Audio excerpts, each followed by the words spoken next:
Hello, good morning, grade 5A. How are you?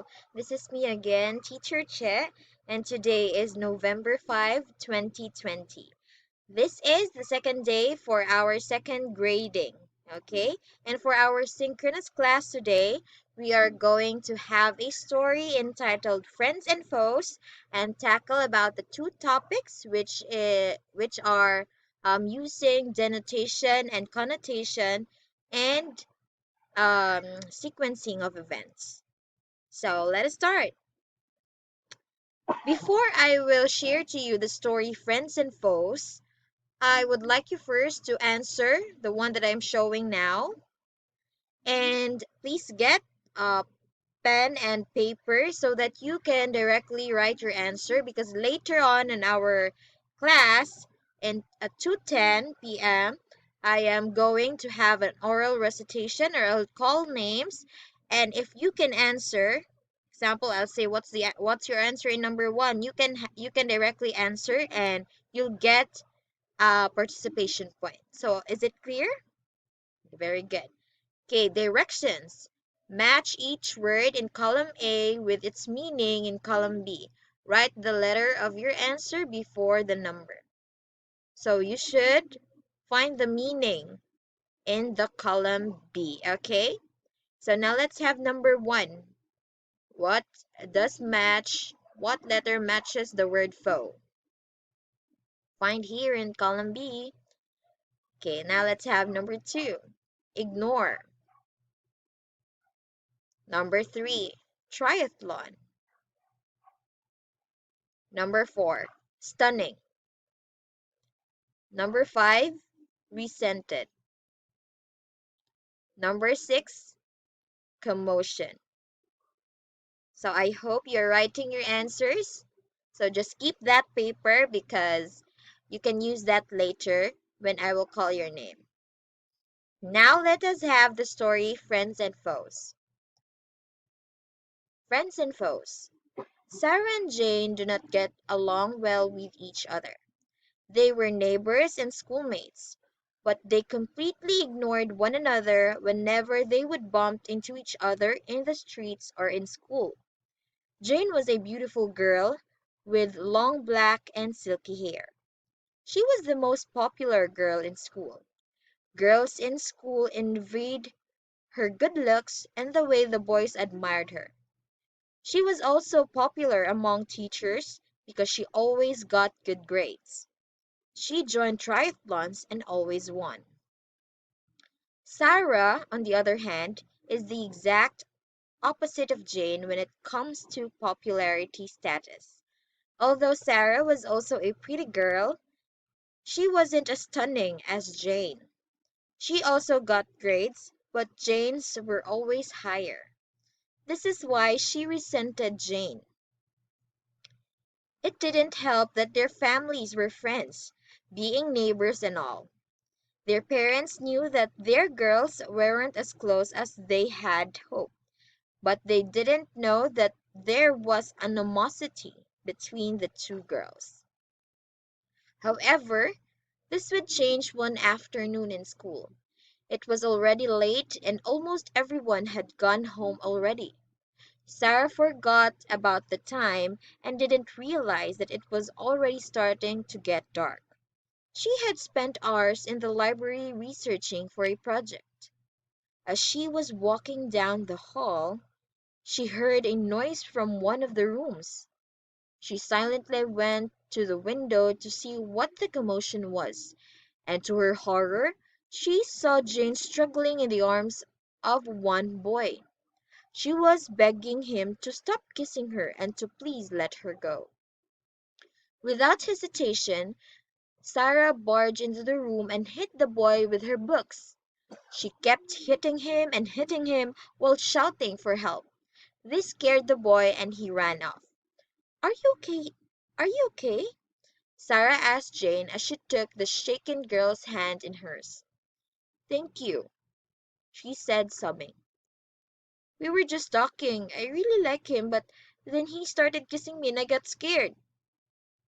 "We must tell our teachers about him tomorrow," Sarah angrily said. No, please, it will ruin my reputation. Understanding what she meant, Sarah agreed to keep quiet about the whole incident, but, but insisted that from now on they would go to school and walk home together just to be on the safe side. That afternoon, tragic tragedy brought two adversaries together and forged a beautiful friendship between them. So the end. That is the story Friends and Foes. Now that you know the story Friends and Foes, I have here some questions. Again, please write your answers so that later on our class, when I call your name, you will have something to share or something to answer. Question number 1. Why is Sarah indifferent to Jane? Number 2. Describe the characters. What can you say about Sarah? What about Jane? Number 3. What made Sarah change her attitude towards Jane? Number 4. Which of the two characters in the story did you most relate to? Number 5. If you were in Sarah's shoes, would you do the same? Why or why not? So, again, read these questions and have your answers written. Keep the paper so that you can use it later for our class and for your participation points to be recorded. Okay? Am I clear? Very good. Now, class, we will tackle now about our first lesson. It is using denotation and connotation. Let us know first what is denotation. Denotation is the primary and exact meaning of the word typically found in a dictionary. So denotation class is the literal meaning of the word. It is objective. If what is it, that is it. Okay? We should remember that denotation, for you to remember the difference of denotation and connotation class, I am giving you here a hint. So denotation is equivalent to the word dictionary. So DD, dictionary, for you to have an easier remembering of the difference of the denotation and connotation. So denotation, dictionary, it has the literal meaning. Kung unsay meaning sa word, that it is. That is it. Okay? Now let's go to connotation. Connotation is the emotional association with a word, may it be positive or negative meaning. It is secondary meaning of a word or expression in addition to its primary meaning. So it is not the literal meaning because there is another meaning of that word. Later on, we will have examples for you to understand more about denotation and connotation. So again, if we say denotation, keep in mind it is from the dictionary. And if we say connotation, here is a clue for you to easily remember the difference. Connotation, you should keep in mind the word context. So it is context because we will find context clues on the sentence if the word does match on the sentence. Okay? If sakto ba ang kuan na bagay ba ang meaning, a literal meaning sa word, or if wala gani siya mabagay sa sentence, meaning that is a connotation. So I will show you examples, guys, for you to easily understand what I am trying to let you know. So I have here examples. The first one, the dog barks so loud. So our word here is the word barks. The meaning here is a sound produced by the dog. So it is a literal meaning. So what is found in the dictionary, diba? So when we say bark, it is associated to the dog. Now so the bark here is an example of a denotative or a denotation. Now I have here another sentence, class. My mom barks at us for not doing our task. So the word here is the word barks, just like the first one here. But the meaning of it is yell or shout. So it is a connotation. It is not the literal meaning of the bark, which is the the first one, and the first one associated to the dog, which is found in the dictionary, right? So, ang gimin sa bark ng word here is yelling or shout. So, this is an example of a connotative or connotation. So, I hope you're getting the point, class. Now, let's have another example.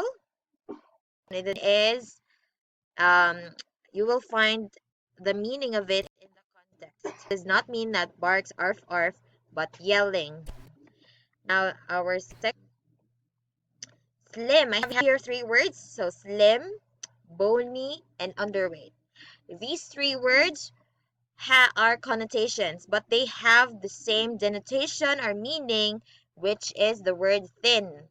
So these three refers to being thin. But slim class, this is a slim person. So it is like a model thingy. So the body is like a model. In the bony, you can see here the difference. Bony, medyo skeletal ang iyang body, right? Bony siya. It is more on having a skeletal muscle. Medyo klaro na ang iyang bones.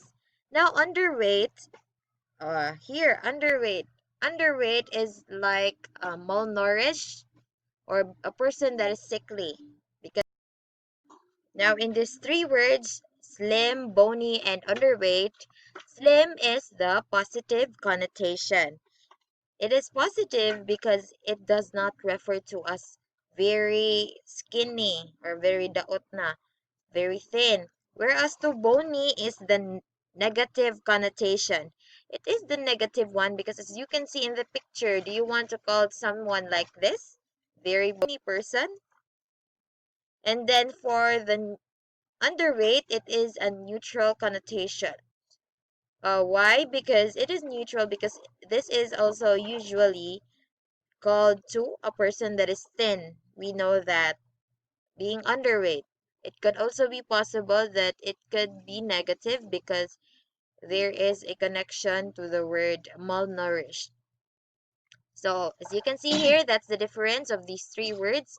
The slim, which is the positive connotation, bony, the negative connotation, and underweight, the neutral connotation. But these three have a denotative meaning of being thin.